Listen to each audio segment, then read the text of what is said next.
On the northeastern edge of Mindanao is Basalisa, a hidden gem of the Dinagat Islands.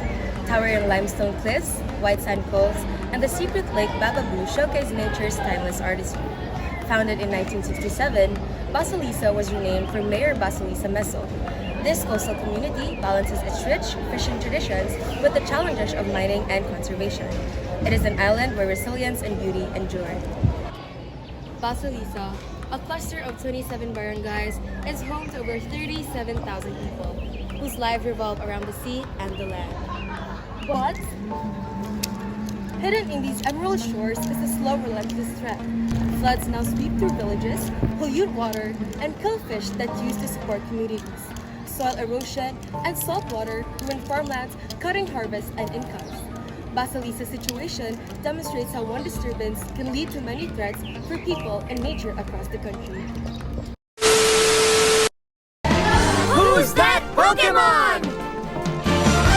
It's mining! Whoa, whoa, whoa, whoa, whoa, whoa! Class, let's break this down. Mining Basilisa isn't just about digging up minerals, it sets off a chain reaction across all of Earth's ecosystems. That's our land. Mining removes trees and topsoil, loosening the ground and making it prone to erosion and landslides.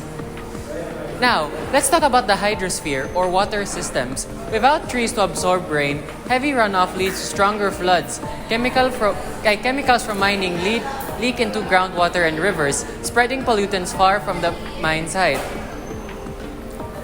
These polluted waters damage the biosphere, crops fail, fish die, and communities lose food sources and income. Even the atmosphere feels it, as mining dust and particles affect air quality and human health. In Basilisa, one disturbance leads to floods, poisoned water, and failing crops. This issue spreads across the land, water, and air, and all living things. This chain reaction puts communities throughout the Philippines at risk.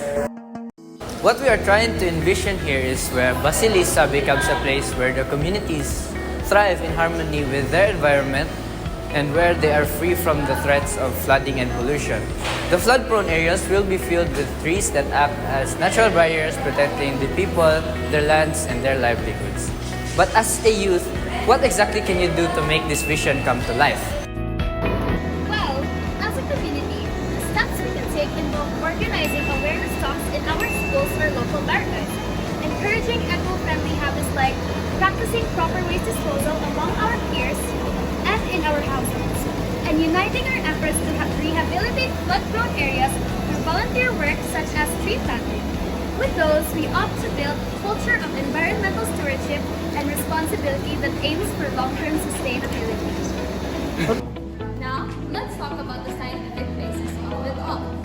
There are studies that talk about how reforestation initiatives directly mitigate and combat environmental issues.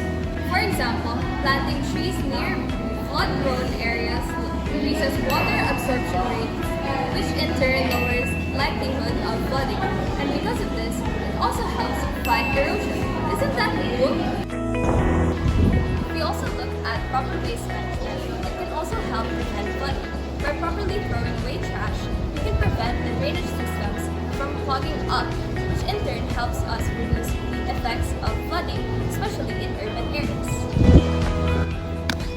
By educating and encouraging everyone to take responsible actions, whether it's as simple as properly disposing of waste in designated bins, reducing the use of single-use plastics, or actively participating in community initiatives like tree planting, we can collectively pave the way toward a more sustainable and eco-friendly future. These everyday efforts, when practiced consistently by individuals and communities alike, contribute to the long-term protection of our environment. They help preserve natural ecosystems, safeguard the health and well-being of wildlife, and ensure that future generations inherit a planet that is not only livable but thriving. Let's start from the beginning.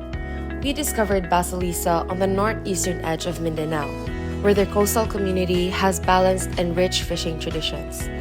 But the area faces mining and conservation challenges as a result of floods, soil erosion, ruined farmlands, and reduced harvests and incomes.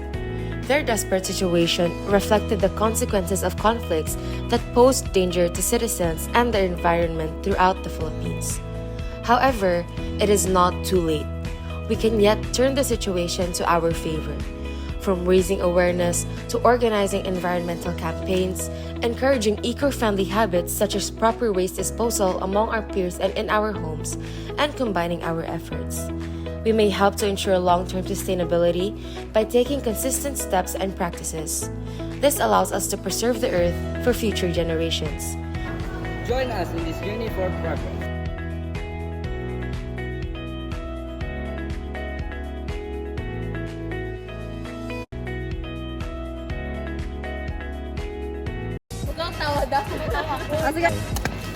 Did you get like...